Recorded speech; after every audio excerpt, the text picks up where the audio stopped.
बिस्मिल्लाहिर्रहमानिर्रहीम अस्सलाम वालेकुम। उम्मीद है आप सब खैरियत से होंगे। आज मैं आपके साथ शेयर करने जा रही हूँ कड़ी पकोड़े की बहुत ही मुनफरिद सी रेसिपी।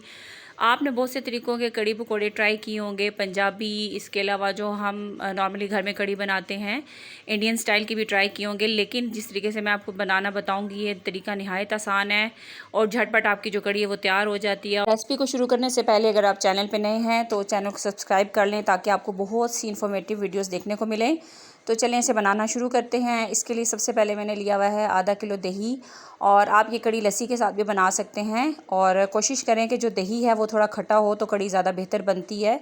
इसके साथ मैं इसमें शामिल कर रही हूँ आधी प्याज और एक गड्डी लहसुन की, और ये मैंने मोटा मोटा काट के और छील के इस पर ऐड कर दिया है। इसके साथ इसमें मसाले डाल लेते हैं। इसमें यहाँ डाल रही हूँ मैं लाल मिर्च पाउडर 1 चम्मच। इसके साथ इसमें हल्दी पाउडर डालेंगे 1/2 टीस्पून, इससे इसका कलर बेहतरीन सा हो जाता है। इसके साथ ही इसमें शामिल कर देंगे हम धनिया पाउडर 1/2 टीस्पून।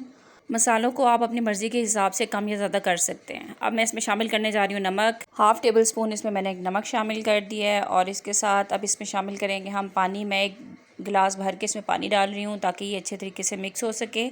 और इसके साथ ही मैं इसमें 2 अदद हरी मिर्चें डाल दूँगी ताकि अच्छा सा इसके अंदर मिक्स हो जाए, पेस्ट बन जाए इसका। इसके बाद इसमें शामिल करेंगे बेसन, और बेसन मैंने यहाँ पे तकरीबन आधा कप के बराबर इसमें ऐड किया है ताकि जो हमारी कड़ी है वो थोड़ी थिक रहे। बहुत ज़्यादा पतली भी अच्छी नहीं लगती और बहुत ज़्यादा थिक भी, तो उसी हिसाब से इसमें कड़ी ऐड करेंगे। और अच्छे तरीके से इसको ब्लेंड करने के बाद हमने इसको डाल दिया है देगची में, और अब इसका कुकिंग स्टार्ट हो जाएगी। नीचे चूल्हा ऑन कर दिया मैंने, और इसके साथ अब मैंने तकरीबन आधा ही जग के बराबर इसमें पानी डाला है, क्योंकि कड़ी को पकने के लिए टाइम चाहिए होता है, और अगर इसमें पानी थोड़ा ज़्यादा होगा तो ही अच्छी सी उबल सकेगी, पक सकेगी। कड़ी का मतलब होता है लाइक जो चीज़ कड़ कड़ के पकी हुई हो तो ही वो अच्छी लगती है। तो कड़ी को थोड़ा टाइम चाहिए होता है कि वो पके अच्छे तरीके से। जब इसको बॉयल आएगा तो उसके बाद हम इसकी जो आंच है वो हल्की कर देंगे। आप देख सकते हैं कि इसको बॉयल आ चुका है और ये थोड़ी ऊपर भी आ चुकी है। अब इसका जो हम फ्लेम में आस्ता कर देंगे ताकि ये अच्छे तरीके से पकती रहे, और हल्की हल्की आंच पे इसको छोड़ देंगे। लेकिन इस पर ढक्कन नहीं डालेंगे, क्योंकि ढक्कन डालने के बाद ये एकदम से उबल जाएगी और गिर भी सकती है। तो इस चीज़ का ध्यान रखना है कि हमारी जो कड़ी है वो उबल के गिरे नहीं। लेकिन जब हमने कड़ी को स्टार्ट किया था पकाना तो उसमें हल्की हल्की चम्मच चलाई थी ताकि जो बेसन है वो उसकी गुठलियाँ ना बने। जैसे ही इसमें उबाल आया था मैंने इसको छोड़ दिया हल्की आंच पे। अब ये पकती रहेगी, और जब तक इसकी कंसिस्टेंसी थोड़ी थिक नहीं हो जाएगी तो उस वक्त तक हम इसको पकने के लिए छोड़ देंगे। जब तक हमारी कड़ी रेडी होती है हम तैयार कर लेते हैं पकौड़ों के लिए इसमें जो मसाला डालना है। उसके लिए मैंने यहाँ लिए हुए हैं आलू तकरीबन 2 बड़े साइज़ के और 1 अदद प्याज। आप बगैर आलू के भी बना सकते हैं। इसके साथ इसमें धनिया और हरी मिर्चें शामिल कर दी हैं मैंने। आप अपनी मर्ज़ी के हिसाब से डाल सकते हैं। अगर मिर्चें स्किप करना चाहते हैं तो भी कर सकते हैं, और ज़्यादा ऐड करना चाहते हैं तो वो भी आप अपनी मर्ज़ी के हिसाब से कर सकते हैं। 1 कप भर के मैंने इसमें बेसन का शामिल कर दिया है, और अब इसमें डालेंगे हम मसाले इसमें बेसिक ही जाएंगे। इसमें सबसे पहले मैंने लाल मिर्च पाउडर डाला है, उसके बाद मैंने इसमें नमक शामिल कर दिया है, और 1 पिंच या 1 चुटकी के बराबर मैंने इसमें हल्दी डाली है कलर के लिए, और इसके साथ ही 1/2 टीस्पून मैंने इसमें धड़ा मिर्च शामिल कर दिया है। इसके साथ थोड़ी सी इसमें कसूरी मेथी डालूंगी मैं, क्योंकि इसके बगैर मुझे पसंद नहीं है, बहुत ही अच्छा फ्लेवर आता है। और 1 चुटकी के बराबर मैंने इसमें शामिल कर दिया है मीठा सोडा, और इसके साथ ही गरम मसाला ऐड करने के बाद हम इसे अच्छा सा मिक्स करेंगे, और फिर इसमें थोड़ा थोड़ा पानी डाल के हम इसका अच्छा सा बैटर बनाएंगे कि ये बहुत ज़्यादा बहता हुआ भी ना हो और बहुत ज़्यादा थिक भी ना हो। अगर बेसन को बहुत ज़्यादा थिक रखेंगे तो वो आपके पकोड़े हार्ड हो जाएंगे, सॉफ्टनेस नहीं रहेगी। इसमें हमने थोड़ा सा मीठा सोडा ऐड किया जिसकी मदद से जो हमारे पकोड़े हैं वो थोड़े क्रिस्पी भी बनेंगे, और जब हम उसे ऐड करेंगे कड़ी के अंदर तो वो एक बहुत अच्छी सी उसके साथ मिक्स भी हो जाएंगे और उसको सोख भी कर लेगी। तो हमारी जो कड़ी है उसकी कंसिस्टेंसी बहुत बेहतर हो जाएगी। तो पकोड़ों का बैटर तैयार हो चुका है, अब इन्हें फ्राई कर लेते हैं। ऑयल हमारा गर्म हो चुका है और मीडियम फ्लेम है इसके नीचे। अब इसमें छोटे छोटे साइज़ के पकोड़े डालेंगे।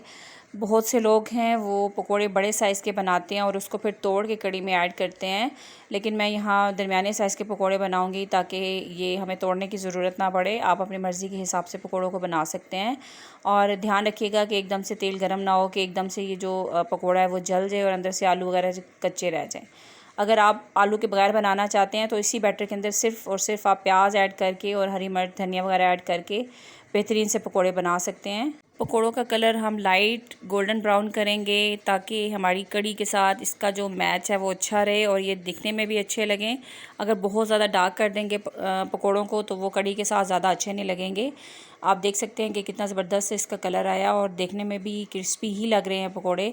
और यहाँ सारे पकोड़ों को निकाल के हम डाल देंगे अब इसको कड़ी के अंदर। और कड़ी हमारी जो है वो तैयार हो चुकी है, अच्छा सा उसको उबाल आ चुका है और वो थिक भी हो चुकी है। लेकिन उसकी जो थिकनेस है वो आप देख सकते हैं कि इतनी ज़्यादा नहीं है। अगर उसमें थिकनेस शुरू से ही ज़्यादा रखेंगे तो वो पकोड़ों को अच्छे तरीके से सोक नहीं करेगी। तो इतना मार्जिन होना चाहिए उसमें कि आपके जो पकोड़े हैं जब उसमें जाएं तो उसकी जो थिकनेस है वो थोड़ी सी बढ़ जाए। पकोड़े मैंने इसमें गरम गरम ही शामिल किए हैं ताकि कड़ी के साथ मिक्स हो जाएं अच्छे तरीके से। और यहाँ पे मैंने फ्लेम इसके नीचे से ऑफ़ कर दिया है ताकि हमारे जो पकोड़े हैं वो बिखरे नहीं इसके अंदर। अब तैयार कर लेते हैं इसका तड़का। और तड़के के लिए मैंने यहाँ पे डाल दिया है प्याज, एक छोटी कटी हुई बारीक बारीक काट लें। और इसके साथ इसमें शामिल करेंगे ज़ीरा। और कड़ी में ज़ीरा बहुत ज़बरदस्त लगता है। और इसके साथ ही मोटी इसमें साबुत मिर्चें हैं वो इसमें डाल के इसके साथ हम तड़का बनाएंगे एक ज़बरदस्त सा। और अच्छा सा इसको लाइट गोल्डन ब्राउन करेंगे और उसके बाद हम इसे कड़ी पे डाल देंगे। तो सर्विंग के लिए मैंने कड़ी को निकाला हुआ है डोंगे के अंदर और थोड़ा सा मैं इसको इस पे सर्व करूँगी और बाकी का जो है वो हम अपने देगचे में जो कड़ी है उसके अंदर डाल देंगे। तो प्रेजेंटेशन के लिए आपकी कड़ी दिखने में अच्छी लगेगी तड़के के साथ, तो खाने में भी बहुत अच्छी लगेगी। और आप देख सकते हैं कि कितनी ही ज़बरदस्त इसकी लुक आ रही है कड़ी की ऑयल के साथ और जो हमारी मिर्चें हैं उनके साथ। आप चाहें तो इसमें हरी मिर्च और भी शामिल कर सकते हैं, लेकिन मैंने पकौड़ों में भी ऐड की हुई हैं और उसके साथ साथ मैंने कड़ी के अंदर भी पीस के डाली हुई थी हरी मिर्च। इसके साथ इसमें थोड़ा सा हरा धनिया शामिल कर देंगे और आप देखें कि क्या ज़बरदस्त इसकी प्रेजेंटेशन लग रही है। उम्मीद है कि ये वाली जो रेसिपी आपको पसंद आई होगी। इस तरीके से आप कड़ी को बनाएं और यकीन करें कि बहुत ही आसान तरीका है, बहुत ही सिंपल तरीके से आप कड़ी को बेहतरीन किस्म का बना सकते हैं। और कड़ी को थोड़ा सा खट्टा होना ज़रूरी है। अगर आप दही से बना रहे हैं तो ओवरनाइट दही को बाहर ही रख दें, थोड़ी खट्टी हो जाए तो ही कड़ी ज़बरदस्त लगती है। और अगर आपके पास खट्टा दही नहीं है तो थोड़ा सा लीमू भी बीच में ऐड कर सकते हैं। उम्मीद है कि आज की रेसिपी आपको पसंद आई होगी। इसको ज़रूर लाइक करें और शेयर भी करें। मिलेंगे नई रेसिपी के साथ, तब तक के लिए अल्लाह हाफ़िज़।